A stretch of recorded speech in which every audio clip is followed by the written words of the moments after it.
금일은 HLB로 시작해서 HLB로 끝났다라고 할 정도로 코스닥 HLB가 급등을 했죠. 코스피 같은 경우는 그 한진그룹주들, 한진칼, 대한항공, 진에어, 한진, 한국공항까지 장중에 많이 올랐었죠. 이 52주 신고가 우리 ENL이라는 종목이 있고요. 요게 900원 돌파할 때가 신고가였거든요. 금일 삼성바이오로직스가 신고가를 뚫었어요.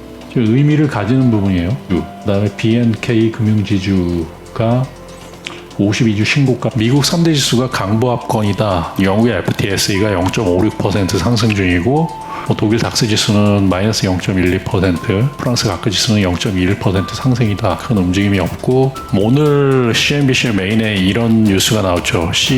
보잉의 CEO가 해고된 뉴스거든요. 737 맥스 기종이 두 번이 추락을 했죠. 인도네시아에서 한 번 추락하고 그 다음 에티오피아 거기서 추락. 메인 뉴스 4개 중에 3개를 차지하는 뉴스다라고 볼 수 있고요. 이게 2018년 10월 29일 뉴스거든요. 인도네시아 당국자 라이온에어 탑승 189명 전원이 사망 추정한다라고 해서 이 보잉 737 맥스 기종이 추락한 부분들이죠. 이건 에티오피아 여객기, 이것도 역시 보잉 737 기종 올해 3월 10일이에요. 이렇게 해가지고 추락을 한 이후에 737 맥스 추락 논란의 보잉 CEO 교체, 리더십 변화가 필요한다. 조연아 경영 복귀 무산, 임원 인사가 결정타, 터질 게 터졌다. 한진칼이 20%가 넘게 오르고 한진 관련주가 변동성이 엄청 났었죠. 조원태 회장이 6.52%, 조연아가 6.49%, 조현민 전무가 6.4347%. 거의 비슷해요.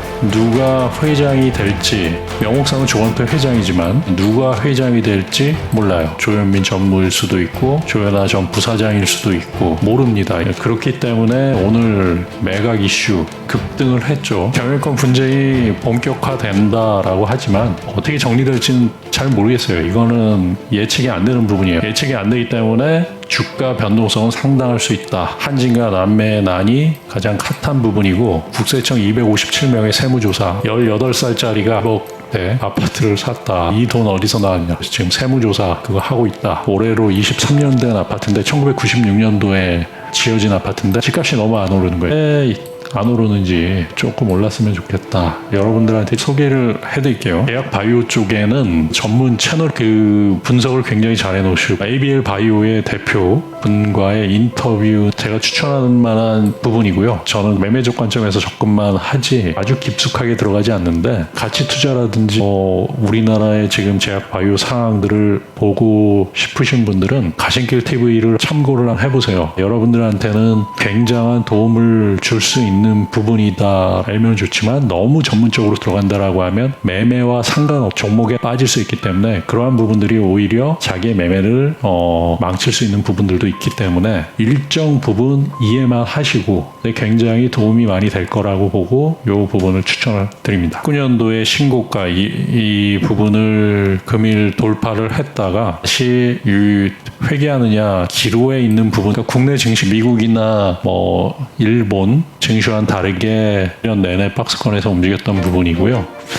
대신에 코스닥 같은 경우는 굉장히 안 좋죠. 코스피와 비교하면은 1300포인트 정도는 가 있어야 되는데 그걸 못 가 있는 부분들이 있다라고 보면요. 이게 대주주 권한 확대 때문에 그렇다고 저는 보고 있어요. 대주주 권한 확대. 그러니까 종목당 10억대 양도 소수됐을 때문에 올해까지는 보유를 안 하려고 하고요. 내년부터 이 부분이 움직이지 않을까, 1300포인트를 향해 갈 수 있지 않을까 조금 보고 있어요. 배당락 이후에 코스닥에 들어오는 물량이 어떻게 되는지를 좀 봐야 될 것이다. 금일 1시간 반 정도 제가 지인과 전화통화를 했어요. 코스닥 매매예요. 코스닥에 테마주를 매매를 하는데 테마주 중에서도 좀 큰 테마에 매매를 하세요. 작은 개별주 같은 경우는 거의 안 들어가고요. 하루에 10% 그런 자리를 노리고 있는데 거의 2주 동안 움직임이 없었다라고 하면서 시장에 대한 실망감을 많이 가지고 있어요. 올해 낸 수익을 못 냈고요. 그러니까 전업을 하면서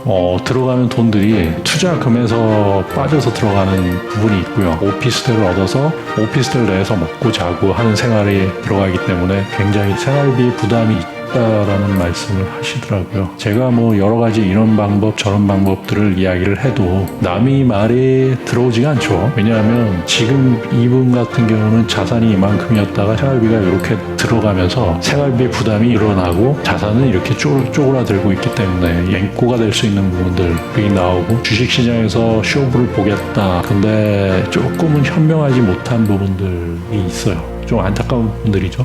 그리고 지금 큰 테마만을 노린다라고 하는 테마는 큰 테마가 생겨나지 않을 수도 있어요. 내년 총선이긴 한데 기관이나 외국인이 총선 쪽에 베팅하는 부분들이 있어야 되고 9월달부터 정책주에 대해서 일정 부분 올라오는 부분이 있을 것이다 라고 보기는 하지만 기관이나 외국인들이 개인의 뒤통수를 치면서 무시하고 뭐 내리 꽂을 수도 있죠. 시장 상황이 어떻게 변할지 모르는 부분이기 때문에 이분은 시장의 때를 기다리는 매매고 이런 식으로 막 올라가는 거를 기다리는데 시장이 계속 꾸물꾸물하다라고 하면 시장에 못 들어가고 조심스러운 부분들이 많기 때문에 데이 트레이딩으로 이분은 5% 이상에서 10%는 먹어야 된다라고 자기 주장이 너무 확고하더라고요. 그런데 삼성 바이오로직스 같은 경우도 6% 정도 올랐지만 이게 6% 다 먹는 게 아니잖아요. 3 먹는 부분인데 이것도 양에 차지 않는 부분들이다라고 하면 지금 시장이 절대 안 주는 부분들이죠. 코스닥이 150 차트인데 이게 신고가 계속 올라야 돼요. 제가 금일 그런 얘기를 해드렸어요. 이 퀀트 프로그램 알고리즘 얘기를 해드리고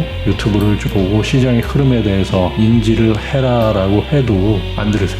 이분의 본인의 승률이 70% 정도 된다라고 이야기를 하는데 근데 70% 정도 승률이면 수익이 이런 식으로 계속 올라갈 수 있거든요. 손익비에 대한 이야기를 드렸는데 70% 정도의 승률인데 뭘 그렇게 두려워하느냐라는 이야기를 드렸죠. 부정적인 생각이 굉장히 강하고 1번 들어가면 2번 이기고 한 번은 진다라고 해요. 근데 본인은 수익이 나지 않는다. 절대 수익이 안 난다라는 이야기를 해요. 손절이 안 되는 부분들이다. 실전 투자대에 보면은 승률 70% 정도면은 상당하죠. 제가 선물옵션 실전 투자에서 승률 80%에서 85%가 나왔거든요. 승률적인 면으로는 1위를 했어요. 70 어마어마한 승률이에요. 그러니까 본인이 승률에 대한 개념이 전혀 없는 거예요. 제가 그분 말씀하시는 게 손절이 안 된다라는 거예요. 오늘 전화 통화하면서 느낀 건 손절이 안 되는 부분들을 분명히 느꼈어요. 그러니까 매매가 두려운 거예요. 코스닥 이런 시장이 열리는데 코스닥 테마주가만 매매했다 그러면 굉장히 힘들죠. 이거는 생활비가 이렇게 되고 처음에는 부담을 느끼지 않다가 수익이 안 나니까 생활비 부분이 배꼽보다 이렇게 되고 이런 식으로 해가지고 앵꼬가 날 수 있는 부분들이다